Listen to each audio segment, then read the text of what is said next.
La película Contraataque se ha estrenado con singular éxito en Netflix, alcanzando una repentina popularidad que ha sorprendido incluso a su director y actores. Pero ¿cuál es la verdadera razón de su éxito? Pues es una producción mexicana sobre un tema que no había sido abordado de esta manera, al estilo de las Fuerzas Armadas gringas. Según su propio director Chava Cartas, la película tenía el objetivo de representar a esos héroes del ejército que mucho se había hecho en Estados Unidos, pero que en México no. Y vaya que el tema agradó a la mayoría de los espectadores. ¿Pero por qué? Listo para lo que sigue, mi toro. Comenzamos.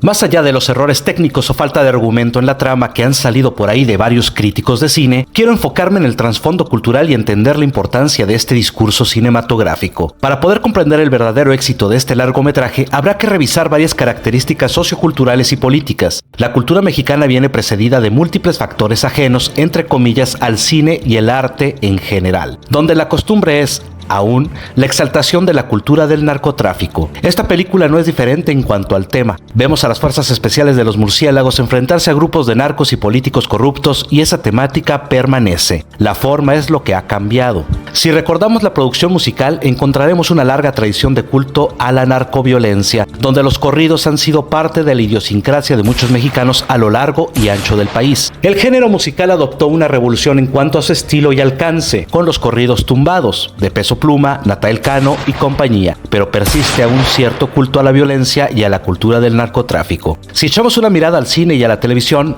encontraremos un rumbo similar. Personalidades de corporaciones criminales buscando hacer su propia biografía también en el séptimo arte, sus logros y trofeos a lo largo de su carrera delincuencial. Mientras que la pantalla grande ha preferido representarlos en el contexto de la tragedia política que ha vivido México a lo largo de más de 50 años. Recordemos la serie Narcos, las producciones referentes al Chapo, a Teresa la Mexicana, El Señor de los Cielos, etc. ¿Cuál ha sido el papel del ejército en estas representaciones históricas y artísticas? Exacto, no muy favorable. Recordemos otras direcciones cinematográficas como la película del violín, Infierno, La Ley de Herodes, todas tragedias políticas y sociales de la historia de México. Y podemos añadir con esta lista Rojo Amanecer sobre la masacre ocurrida en Tlatelolco, en la Ciudad de México, durante los movimientos estudiantiles de 1968. Las Fuerzas Armadas de México han estado manchadas de sangre en todas y cada una de estas producciones, tildándolas de cómplices del narco, corruptas, represoras e incluso genocidas. Es difícil siquiera imaginar una película como Contraataque en ese largo contexto histórico, y más difícil de imaginar el éxito que ha tenido. Pero entonces, ¿qué ha cambiado? Vivimos tiempos distintos, dentro y fuera del país. Sin entrar en polémica política, México está por cumplir su séptimo año en un gobierno de izquierda. Dicho sea de paso, la administración pasada de Andrés Manuel López Obrador optó por no incitar a más violencia con su regla de abrazos no balazos, en tanto que Claudia Sheinbaum y Omar García Harfuch han preferido enfrentar el problema haciendo uso de las Fuerzas Armadas, logrando un récord de eficiencia en menos de 6 meses de gobierno. La percepción en el mexicano promedio actualmente es que el ejército está finalmente cumpliendo su cometido y enfrentando los males del país como debió haber sido siempre. Eso sin mencionar que también participaron y siguen siendo parte de la construcción de grandes infraestructuras como aeropuertos, refinerías y trenes. Sea como sea y de cualquier manera, no es un secreto que el ejército mexicano siempre ha sido una institución muy capaz, eficiente y extraordinaria. Han tenido históricamente hospitales y médicos de primer nivel, ingenieros y constructores probados en los contextos más difíciles que un ser humano puede experimentar, asistencia y rescate de vanguardia en desastres naturales y un personal entrenado y listo para cualquier cosa que no le pide nada a ningún ejército en el mundo. Hoy en día, además cuentan con la innovación científica y tecnológica en la fabricación e invención de armamento, equipo y vehículos automotores de uso militar. El soldado promedio en México viene de abajo, de contextos económicos y culturales sumamente complejos, por lo que han adquirido un carácter difícil de superar. En el contexto actual, producciones como la de Contraataque buscan limpiar la imagen de las Fuerzas Armadas de México, devolver la confianza a las personas en ellos y que sean percibidos como una institución bañada de heroísmo y capacidad humanística. Y sí, de hecho, el cine es, hoy por hoy, uno de los mejores conductores para lograrlo. No por nada el ciudadano promedio estadounidense cree que su ejército puede combatir incluso los peores holocaustos del planeta, evitar invasiones alienígenas, derribar asteroides, salvar al mundo una y otra y otra y otra vez, guardando las proporciones de infraestructura e inversión, claro está. Pero ¿qué más hay detrás de esta película? El momento. El éxito de la producción está aprovechando un momento increíble. Estamos en medio de una situación histórica donde la primera presidenta mexicana ha tenido que enfrentarse a serias amenazas por parte de Donald Trump, donde justamente la moneda de cambio está siendo la lucha contra el narcotráfico. Sabemos muy bien que ese es un pretexto. Sea como fuere, de verdad que eso sí calienta. Y estoy seguro de que más de un mexicano se siente literalmente enchilado por las agresiones y amenazas políticas que se viven actualmente. Razón de más para robustecer el espíritu de heroísmo por parte de nuestras Fuerzas Armadas y confiar plenamente que, en caso de necesitarse, no estaremos desprotegidos.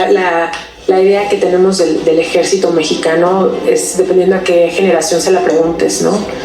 Dicho lo anterior, los discursos cinematográficos nunca son ingenuos ni inocentes, son parte de estructuras narrativas que no se pueden analizar únicamente dentro de la aurora del arte, en su sentido parco y estrecho, sino como un fenómeno de gran alcance filosófico y antropológico. Estas formas discursivas son parte de un discurso que se desarrolla y construye tras bambalinas y son un reflejo del presente y futuro de una sociedad. Por ahora, sería difícil concluir algo más en estos términos, pero podemos decir que estas representaciones del cine hacen eco en cambios trascendentales en México. No se entienda por favor que los cambios siempre serán positivos o perfectos, pero serán cambios que reflejan realidades culturales específicas en constante transformación. Que los gringos piensen que ellos pueden luchar contra alienígenas es una cosa, pero que eso sea factible es otra, por ejemplo. Pero nosotros sí podríamos confiar en que nuestras Fuerzas Armadas, bien dirigidas y de a poco, limpiadas de corrupción, puedan en algún momento no muy lejano disolver la ola de crímenes y muertes que han azotado nuestro hermoso país. Tal vez no serán nunca perfectas, pero sí perfectibles. Y que nunca sean más parte de la represión, la crueldad, la complicidad y la barbarie. A mí sí me genera una cierta sensación de esperanza. No sé, como que yo cuando la vi dije, despertó el sentido nacionalista y patriota que está dentro de mí y de sentirme orgulloso en muchos aspectos, no solamente como mexicano, ¿no? Ver estas nuevas narrativas. Ya hemos visto mucho la otra cara de la moneda, ¿no? Por último, no quiero dejar de decir que las formas narrativas nunca se leen de manera literal, sino entre líneas. Habrá que ver qué respuesta hay en el cine mexicano después de Contraataque, si vemos más producciones así, si vemos una evolución, un desarrollo y perfeccionismo del género, y sobre todo, qué argumentos manejan para que, en algunos años, podamos leer ese discurso oculto detrás. Mientras tanto, disfrutemos de algo que nunca habíamos presenciado en terreno mexicano, disfrutemos y soñemos.